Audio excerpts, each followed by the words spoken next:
तालिबान नेता अब्दुल गनी बरादर और खलीलुर रहमान में छिड़ी कुर्सी को लेकर जंग। हक्कानी नेटवर्क और तालिबानियों में जमकर हुई मारपीट। राष्ट्रपति भवन में छिड़ा विवाद। अब्दुल गनी बरादर ने छोड़ा काबुल। बड़ी खबर निकल के आ रही है। दरअसल रिपोर्ट्स पिछले हफ्ते अफगानिस्तान में समूह की नई सरकार बनाने को लेकर तालिबान के नेताओं के बीच एक बड़ा विवाद छिड़ गया है। रिपोर्ट्स में कहा गया है कि समूह के संस्थापक मुल्ला अब्दुल गनी बरादर और एक कैबिनेट सदस्य के बीच राष्ट्रपति भवन में जमकर बहस हुई है। बहस तो इतनी बढ़ गई कि गोली चलाने तक की भी नौबत आ गई है। एक तरफ अब्दुल गनी बरादर के वो सपोर्टर्स और समर्थक थे, तो दूसरी तरफ हक्कानी नेटवर्क का वो चीफ सह संस्थापक और कैबिनेट सदस्य के बीच जमकर आर पार हुआ था। तालिबान के एक सूत्रों ने BBC पश्तो को बताया है कि बरादर और खलीलुर रहमान हक्कानी, जो कि शरणार्थियों के मंत्री और आतंकवादी हक्कानी नेटवर्क के एक प्रमुख हैं, के बीच जोरदार बहस हुई और उनके अनुयायी एक दूसरे के साथ विवाद कर रहे थे।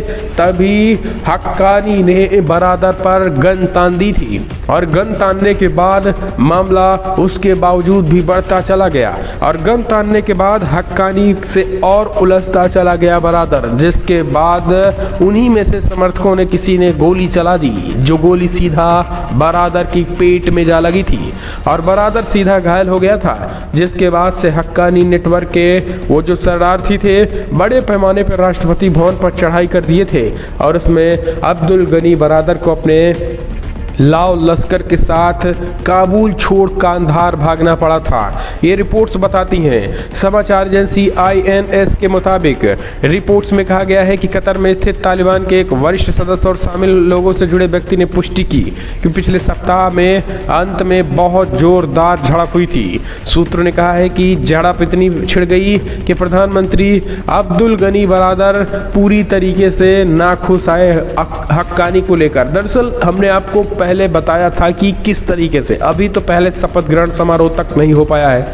ये शपथ ग्रहण समारोह में तालिबानियों ने जो एक्सक्यूजेस दिए हैं वो महज इतना कि हम पैसा खर्च नहीं करना चाहते हैं। अब आप समझिए कि इतना बड़ा कार्यक्रम 20 साल से जिस चीज़ की अपेक्षा कर रहा था तालिबान, जिसमें न जाने कितने लाखों तालिबानी मारे गए, न जाने कितने हजारों और कितने ज़्यादा रुपए खर्च हो चुके हैं, उसमें एक छोटा सा एक्सक्यूज दे देना कि शपथ ग्रहण समारोह इसलिए नहीं हो रहा क्योंकि यहाँ पे बड़े पैसे लगेंगे।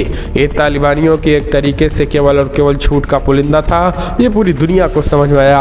अंदरूनी तो वो कला थी जिस कला में कहीं ना कहीं गन चलाने तक की नौबत आ गई, यानी एक दूसरे को गोली मारने तक की कुर्सी के लिए नौबत आ चुकी थी। यही कारण है कि अब्दुल गनी बरादर इस समय काबुल छोड़ कंधार भाग गया है। जबकि अगर हक्कानी चीफ की बात करें तो वो अभी भी काबुल में ही है। लेकिन यहाँ पर विवाद इतना बढ़ गया है कि अब कोई किसी के सामने मीटिंग तक भी नहीं करना चाहता। यानी जिस तरीके से उस दिन मीटिंग में गन चली, उसके बाद से कोई चीफ, चाहे फिर वो तालिबान चीफ हो या हक्कानी चीफ हो या तमाम जो आतंकवादी चीफ हैं, वो अपने समर्थकों के संग अपने घर में हैं। वो किसी भी तरीके से राष्ट्रपति भवन इस समय वर्तमान में खाली बताया जा रहा है। सबसे बड़ी बात तो ये है कि अब गोली चलने के बाद तो मौत की भी खबर आई थी अब्दुल गनी बरादर की, लेकिन दोस्तों अभी हाल ही में एक रिपोर्ट आई जिसमें उनका ऑडियो वायरल हुआ है और इस ऑडियो वायरल होने के बाद तो अब वीडियो भी आ गया है। यानी एक बात इससे क्लियर हो गया है कि अब मुल्ला गनी बरादर अभी भी जिंदा है, लेकिन उसकी हालत खराब है और जो टकराहट है वो अभी चरम पर है, क्योंकि अभी जो है वो अभी अंदरूनी कलह जो वो शांत नहीं हुई है।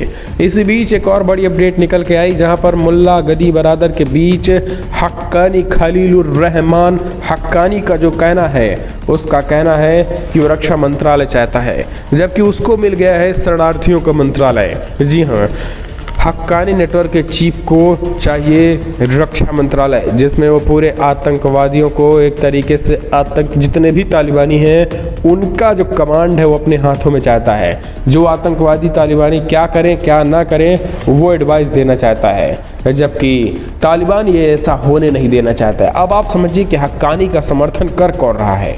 दरअसल हक्कानी की बात करें तो हक्कानी के पीछे पाकिस्तान की खुफिया एजेंसी ISI है और ये हक्कानी नेटवर्क के समर्थन में खुलकर पाकिस्तान और इमरान खान है। यहाँ तक कि अंतर्राष्ट्रीय मीडिया को दिए एक इंटरव्यू में इमरान खान ने कहा कि तालिबान को समय देना चाहिए। हालांकि तालिबान के बीच इमरान खान कुछ ज़्यादा इमोशनल हो गए और इस बीच अपने पालतू हक्कानी नेटवर्क को आतंकी संगठन की जगह अफगानी कबीला बताया। इस बयान के बाद अपने देश में ही घिरे हैं। हक्कानी नेटवर्क संयुक्त राष्ट्र की आतंकवादी लिस्ट में शामिल है।